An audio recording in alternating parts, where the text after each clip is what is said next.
À Bobo derrière Rail, c'est dans cette cour que vit Gladys, âgée de 86 ans. Ce matin du jeudi 5 août, à quelques jours de la commémoration de la fête nationale, elle se remémore la belle époque des indépendances. À ses côtés, ses enfants et petits-enfants.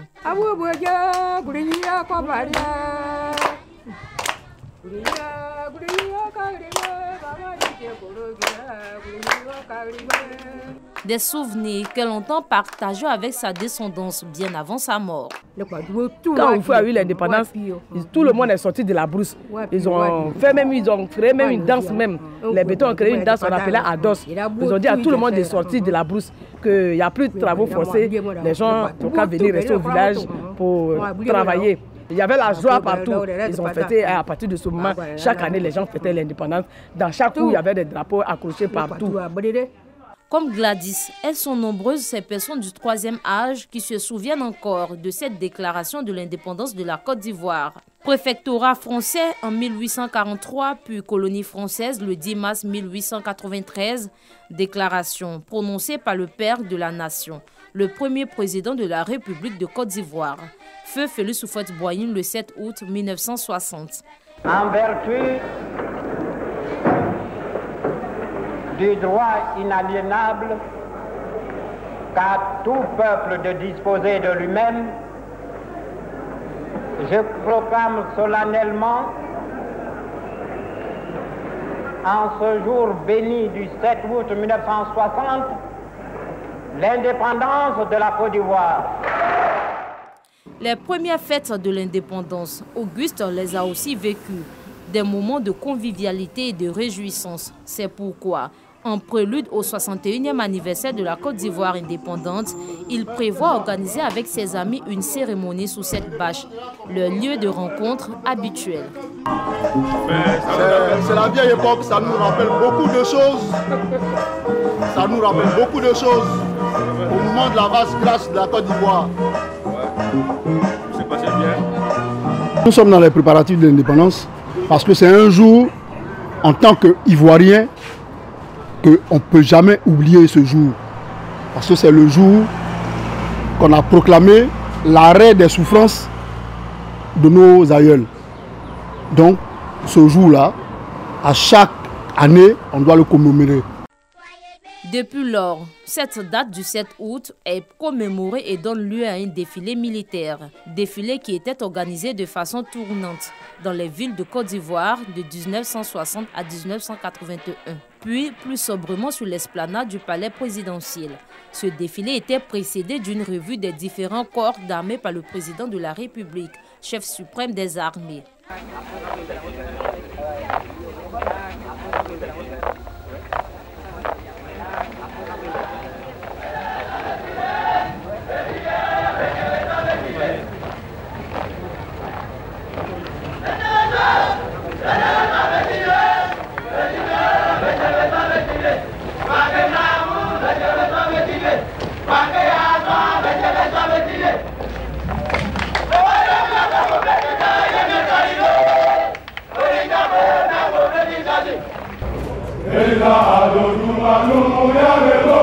La garde républicaine est une unité des FACI, Forces armées de Côte d'Ivoire, défile pendant la fête nationale en 2 blocs, symbolisant respectivement ses missions d'honneur aux autorités nationales et étrangères et ses missions de protection et de sécurité au profit du chef de l'État et de hautes personnalités. De tradition, le passage des forces spéciales clôt le défilé de la fête nationale. Marchons lentement, sûrement et majestueusement, car gardienne du temple.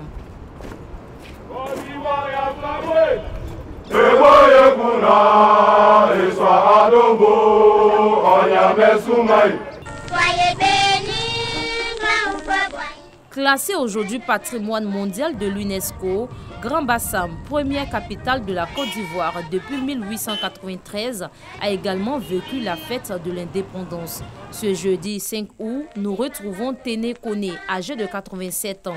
Elle fait partie des écoliers qui ont pris part au défilé du 7 août 1960. Si tu ne travaillais pas en classe, tu ne défilais pas. Donc on se donnait à l'étude. Voilà, pour pouvoir voir défiler et avoir du pain et sardines. Quand on arrive, On nous disait de défiler, on défile, on est content, on défile. Sur la musique, les militaires, on défilait devant les hauts cadres, les feux Boigny. C'était la très bonne ambiance en tout cas. Au quartier Africa, toujours à Grand Bassam, nous sommes reçus par Augustin Kouba, plus connu sous le pseudonyme du Vieux Africa.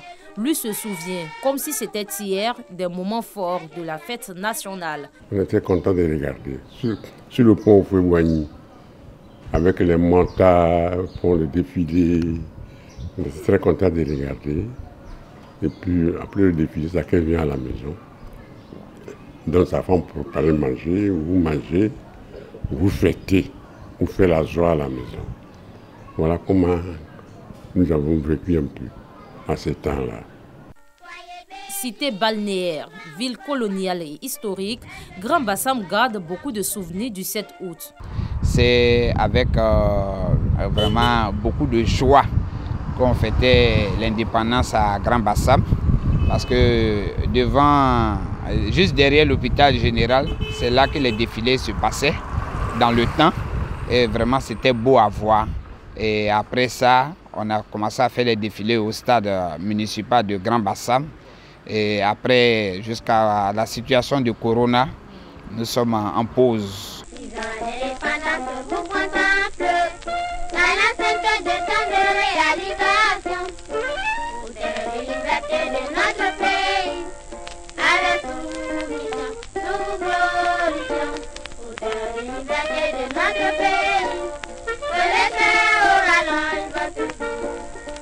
Pas de festivités pour ce 61e anniversaire de la Côte d'Ivoire en raison de la résurgence de la Covid-19.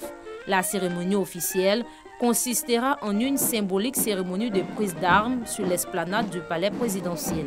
Une chose est sûre, les Ivoiriens gardent un bon souvenir de la date de l'indépendance de leur pays, la Côte d'Ivoire, à l'image du Vieux Africa.